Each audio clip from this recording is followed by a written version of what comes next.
Hi, Robert. Well, you're an artist. We know about you, but our fellow classmates don't know very much about you. So we would like you to give us a little biographical introduction of yourself. Yes. I just want to remind you that you did paddle your professor out into a fountain. Yeah, so I you did. probably got a very Yeah. low grade this term.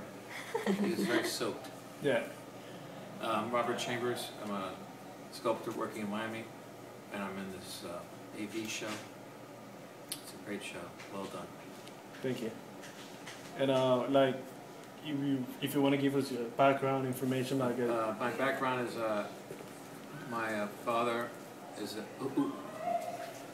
spinner. My father is spinning a student around the box. My father is a scientist, and my mother is a painter, sculptor, and they immersed me in their disciplines as I grew up and through my formative years. and how has this affected your work now? Well, first I started out in science and in medicine, and then I quickly changed gears and went into contemporary art Okay. and art history, and I studied abroad, and I had also learned a lot from my parents, and I worked as an apprentice to many artisans and artists, and I worked with machinists, boat builders, welders, electricians, anything I could do to gather knowledge, to communicate tool and concept with idea and theory. Okay.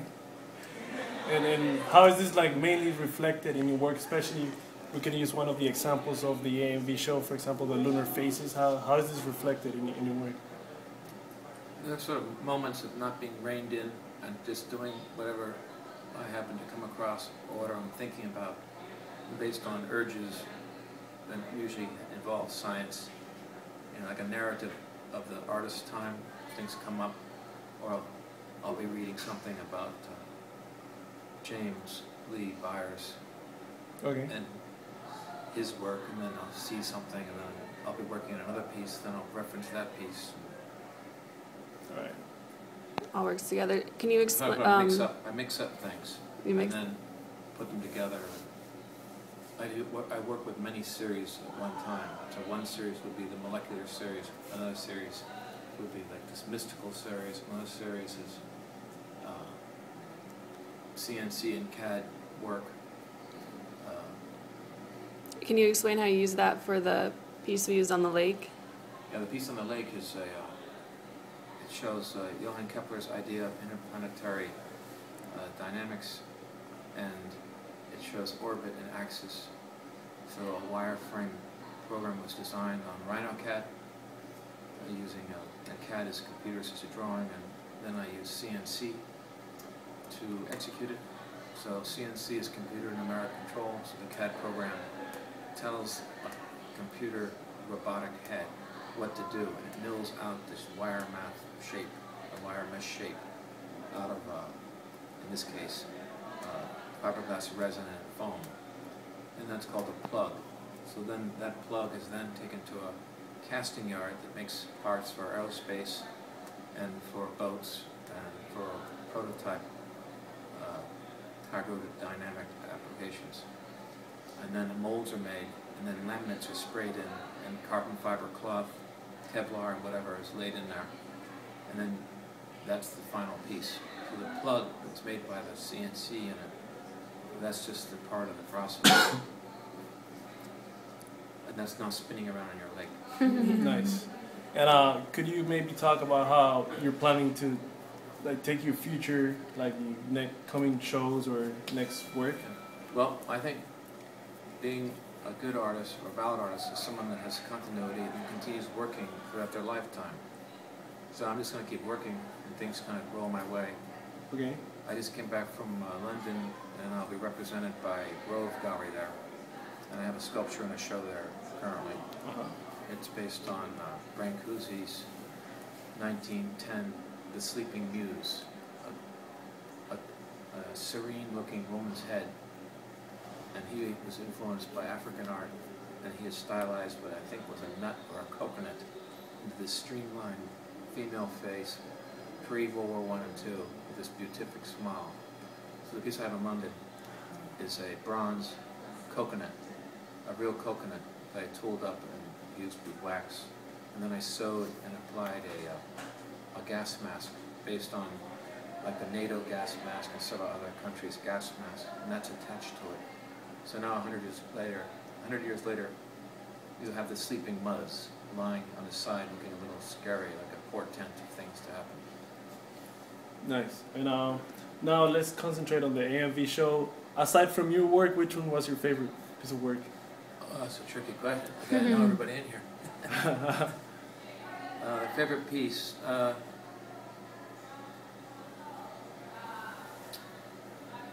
Well, David Brown really got into it. I mean, he was in his piece, and it was a performance installation endurance piece. Was he in here every day? He was here for the main events, for tours, and for the opening day, and also for the closing day yesterday. But yeah, I liked his every day. piece because he really got into it and he participated and he did a piece like he would have done in a formal gallery or museum setting. Yeah, it was interactive, so people got to enjoy it. Yeah.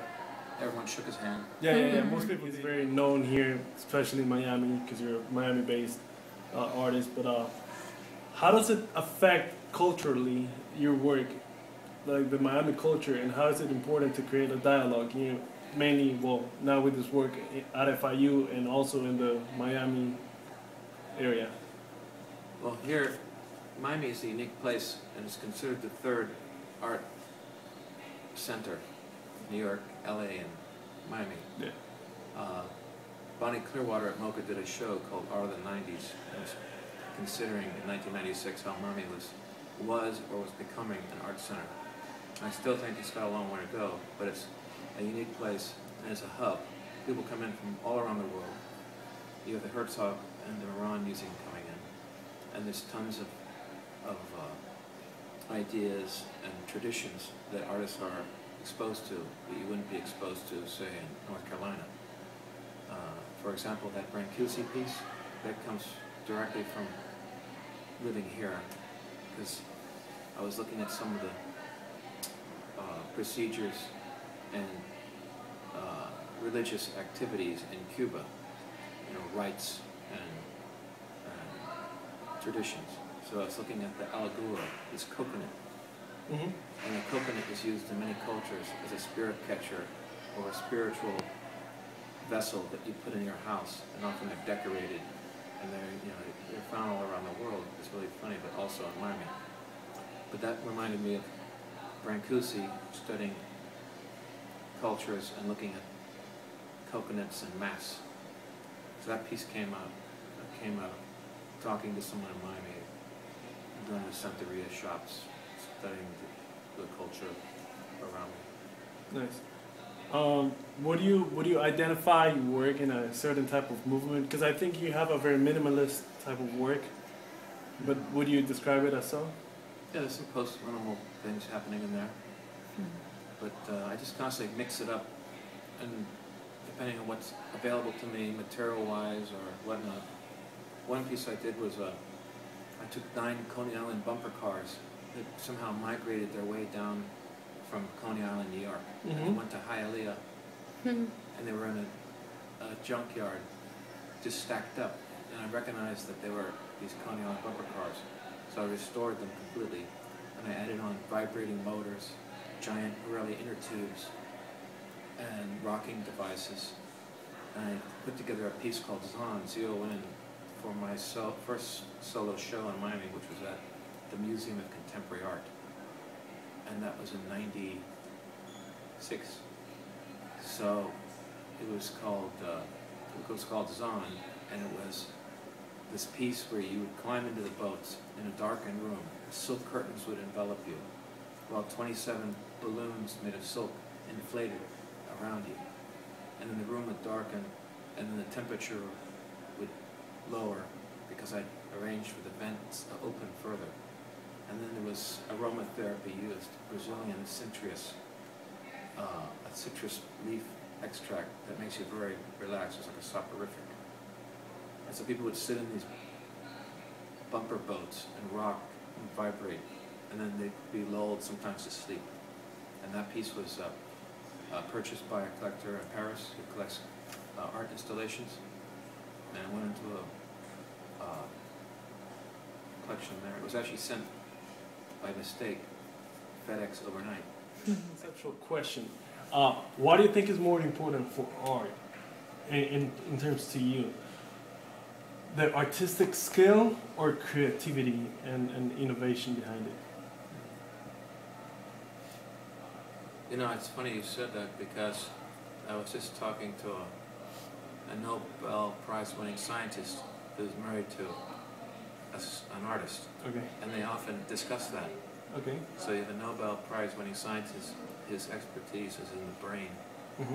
and then you have an artist whose work is from urges and from intuition, Mm-hmm. and as a driven kind of work. It's pure creativity. Okay.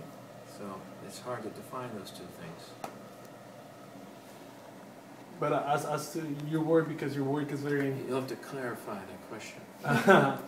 Okay, let me put it this way.